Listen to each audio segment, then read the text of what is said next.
Hi, this is Sergeant Beast Larson. Had a viewer request to talk about putting someone in 5-point restraints. They, at a county agency, they had difficulty. It took almost 20 minutes to do that. Now the key to this, and remember I'm retired police and before working in corrections, you have to do this very quick. The longer you take, the more health risk. But a couple things that we were taught in police you need to know about. Claustrophobia. Fear of confined spaces. Up to 5% of people suffer from this. Two other words, maranthophobia, fear of being bound or tied up, fear of loss of control, and trypanophobia, the fear of needles or having to undergo a medical procedure requiring needles. What I'm saying, there's a lot going on in this person that you need to put in restraints. You've already been physical. Consider they don't want to be confined, they don't want to be tied up, they don't want to be in this position. And there may be some underlying health conditions.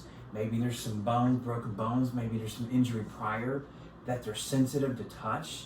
Maybe there's knee problems. Maybe they've been a victim of physical attacks or sexual attacks. Maybe they've been tied up and raped. You've got to consider these things because you're about to restrain them and take all their freedom away. It's going to make them fight. Trypanophobia, here's the symptoms. Dizziness, fainting, anxiety, high blood pressure, racing heart, feeling emotionally or physically violent, avoids and runs from medical care. Why? They don't want to have to go through this. So basically, if you're putting somebody in restraints, there's several officers, work together. Put somebody on the feet, the legs, one on each arm, one up by the head. There's not a magic trick, but I'm going to tell you a couple secrets that's worked great and fast for me, for us. Temporal mandibular, somebody's up by the head, get behind the ears, push in both sides at temporal mandibular, or the hypoglossal. Remember I showed you that right up under this jawline.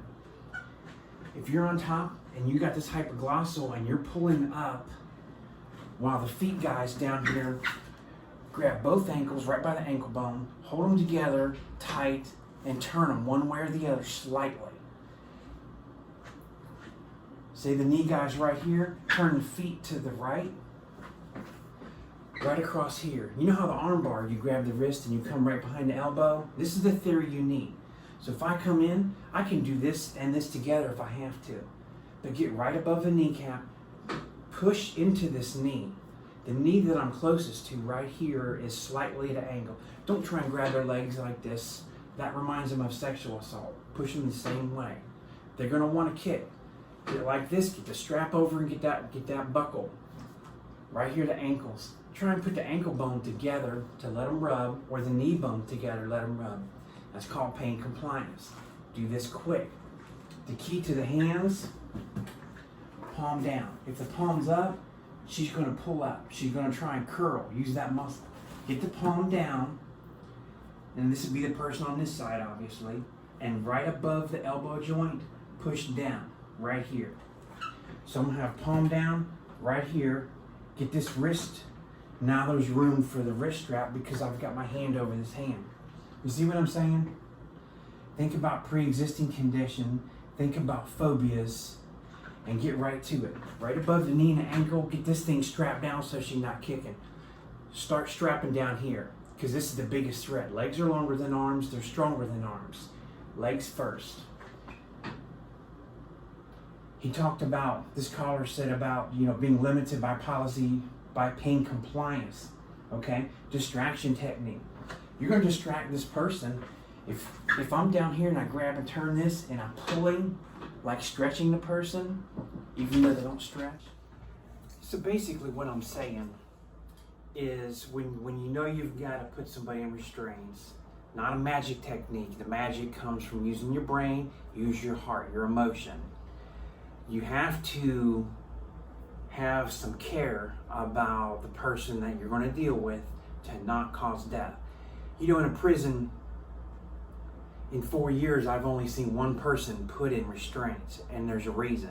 They understand the risk, the health risk. This happens in the county level all the time, and coincidentally, the deaths are happening on the county level. So use compassion, use your brain, use a team plan. It's kind of like doing a cell extraction. Everybody has a role, arm, leg. I would assign somebody to the head, one to each arm, one to the knees, one to the ankles, and then somebody's doing the straps, or if you got enough people, 2 for straps. Start strapping down here. Get the legs in first, then get the one across the chest and the arms, okay? And it's got to be quick. Work together, teamwork. That's how you got to do this. Understand their fears. Don't take it personal. Stop being mad. If they've been assaulted and already hit and kicked you, you need to step out, let a fresh face come in and do this. And this is where supervisors need to be responsible and come in. Make that game plan, call the shots, point who's doing what, and get it done. And get it done 2 minutes or less. That's your goal. If it's not in a policy, I'm not saying to write the policy the Beast way, but I'm telling you, 2 minutes or less, get them restrained so that you don't have somebody dying on the table in your care. Thanks for watching. Hit the like. Don't forget to share this with everybody. Thank the doctor's office here for allowing me to use this for this demonstration. Sergeant Beast Larson.